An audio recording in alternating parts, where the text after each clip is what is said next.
Hi everyone, so my name's Amy, I'm from All Ears Mental Health Awareness, and amazingly Claire has asked me to just record a bit of a session about, I guess, who I am, what I do, and I guess just a general sort of check-in with everyone and how everyone is at this unusual time, should I say. So All This was created in memory of my best friend who died when we were in the last year of high school. And it's really something that I do in her memory. So the original aim for All This was to go into high schools and to speak about mental health and to get the conversation started and to sort of normalise talking about mental health, to sort of get it as an everyday conversation, because it is something that affects us every single day.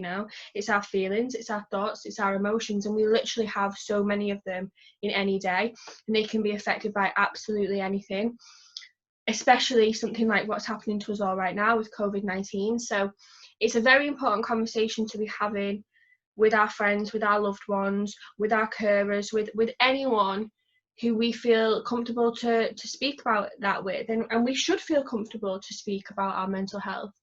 So yeah, that was the aim originally, and then since starting, we actually have done talks in primary schools as well, which is amazing, because the younger we can start to talk about our emotions and get children sort of noticing how they're feeling and being okay with how they're feeling and talking about it, the easier that it's going to be later on in life as well.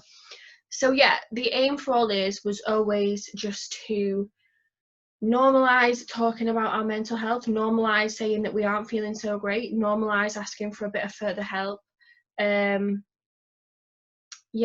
and having it as a conversation that we do feel comfortable having. So yeah, I guess I just want to make sure that everyone is able to talk to someone at this time, is able to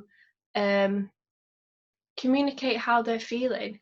For children, sometimes it might be hard, because if they don't understand why they're feeling a certain way, it might put them off talking about it.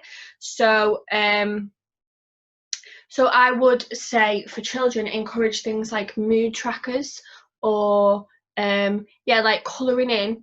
So assigning one colour to one emotion. So maybe having, say, like orange as worried or anxious, and blue as sad or upset, or green as happy, and red as angry, and purple as excited. And maybe asking them, what different emotions did you feel throughout the day, but which was the most like prominent emotion, which was the one that you really felt throughout the majority of the day? And that way you can sort of keep an eye on how they're doing, and if you see they're having quite a few down days, let's talk about that. What's that about? And I think if you're a parent or a carer doing that, it's really important to be inclusive. So like, you show that you're doing it as well, and you monitor how you're feeling as well. And it's nice for children to see that adults feel the same way, and that sometimes adults don't always feel great all of the time, but that's okay, and that it is all right not to be 100% all of the time. Something that I found really, really useful in lockdown is to actually mind map. So I think it's a concept that is quite British and that we're probably all aware of. It is something that I think I started doing in maybe high school. So basically, for a mind map, you would create something in the middle. So you might put in this circle, like, what is making me feel upset? And then you would have branches, and you would write, this is making me feel upset, this is making me feel upset, and you can then see it on the paper. And what I do then, when I can visually see it, is I look, right, what can I actually change here? What is down to me, and what is completely out of my control? And if it's out of my control, I just cross it off the paper, because that way I know, okay, yeah, I've recognised and I've said that this isn't making me feel too great. I'm not just shoving it to the back of my mind, but I'm also realising that this is completely out of my control. A lot of what's going on at the minute is out of our control. So to just cross it off, sort of get it on the paper and then cross it away, and then it gives you time and a chance to focus on the things that you can change, focus on the things that maybe are in our control. So just things like, am I practicing self-care on days when I really need it? So something that I said to myself when we originally went into lockdown was, I'm going to listen to my body and what it needs throughout this lockdown period, because straight away there was people all over social media who were really utilising this time to do all sorts of things. They were getting all the work done possible, or they were just doing absolutely everything in this time. And I remember thinking, oh God, I feel like I really need to be doing something amazing with this time. But in reality, it's a pandemic. It's not a competition for who can be the most productive. So just getting by is really the main thing. Getting to the other end of this and getting yourself, your kids, whoever, through the other end of this is the most important thing. So yeah, I decided that I'm going to wake up and just go with how I actually feel. And if I wake up and feel amazing, great, let's get some stuff done. And if I wake up and I don't feel so great, let's not do anything at all. Let's binge watch Friends, or let's just do the bare minimum I can to get through that day. It is good to have some sort of routine, if there's kids that need to be doing an amount of homework throughout this time, or if there's adults that need to be doing an amount of work, it is good to have a bit of a routine, but be flexible with yourself and let your body tell you what it needs. And I guess that is important as well, that we know what everyone in the house is feeling at the same time, because if you want to do something all together, but one of them's really not feeling it, it's important to then say, all right, what is it that you need from today? And as horrible as this situation is, I guess it could be a really good opportunity to find what it is that we find helpful when we aren't having a great day. What is it that is in our own self-care kit, if you will? What is it that gets us through to the day after? So for me, if I'm having a really bad day, FaceTiming a friend, or having a long bath just away from everyone and having some time to be a bit mindful, practicing mindfulness. So if you just Google mindfulness, like 5 minutes, 10 minutes at night, especially if you're trying to wind down, that can be really important. For anyone that is working from home or doing homework or whatever, something that I would say that is really important that I noticed affected me massively through uni and through like the last years of school. If I did a lot of work sort of in the space that I would try and wind down, so my bed, for example, if I did a lot of the work for uni or for my GCSEs or for whatever it was that I was doing, homework, whatever, it would be really hard for me to switch off at night. So I would definitely say try and separate the place that you would wind down and doing excessive amounts of work, because it can be really hard. I know for me it was hard to do it anywhere else because there was always someone or something going on, so it was hard for me to focus in anywhere other than my room. But what I started doing was I just got up out of bed and either sat on the floor or sat at a desk and did work, just not in my bed, if that makes any sense. So yeah, just really separating things that can make you anxious and stressed from the place that you would want to calm down and you would want to get into, a relaxed state. And then yeah, I've been doing 10 minutes of mindfulness. I Google it, I YouTube it, and do that before I go to bed, just to try and wind down, because sometimes your mind can be ticking with all the things that you think you should have done or you should be doing.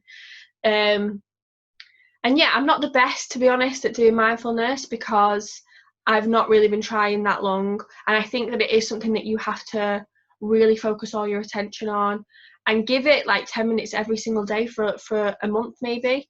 But I definitely have felt the effects, and it is literally proven to help with anxiety, panic attacks, life expectancy, what else, memory. So yeah, memory improvement. So it's can be really good for children that need to remember things, and for us adults, yeah, it can be really, really good.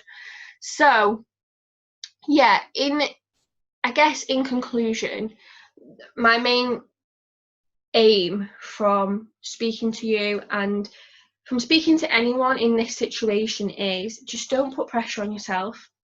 Do what you feel is achievable throughout any given day, and it will vary. It will completely vary.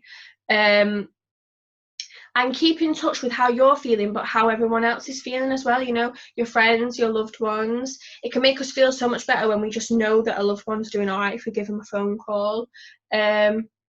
Make it exciting, make the conversation about mental health a bit exciting, because people tend to be like, oh, mental health, oh, when in reality it's something that we all live with every single day, and it wouldn't be it would be different if we were talking about physical health, you know. People would probably be a lot more comfortable to just say, oh, I fell over today, than I had a really, really hard day mental health wise today.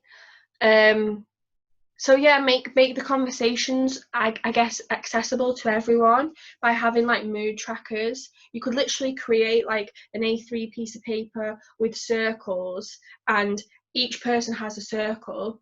So everyone in your house has like a devoted circle, and they colour how they felt that day, and it can give you an opportunity to speak about what that was. Noticing on a good day, all right, what was good about that day? What was good for you? Why did you enjoy today? And maybe writing it down or just jotting it in your mind. And then when they've not had a good day, right, what went wrong? And I guess seeing if there's things that they are really enjoying and things that they really don't enjoy. It could just be like, watching the news today made me feel not so great, and that could be a really important factor for anyone, because it could be massively affecting us, sort of hearing all the statistics and stuff like that. So yeah, having the conversation and keeping it relevant in everyday life, because it is so relevant, and we don't want to lose anyone.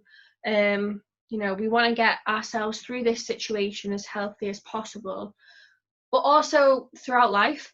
So yeah, I'm Amy, and I'm from All Ears. If you want to find us on anything, so we're on Facebook, Twitter, Instagram, and our app is All Ears _MHA for mental health awareness on all 3 apps.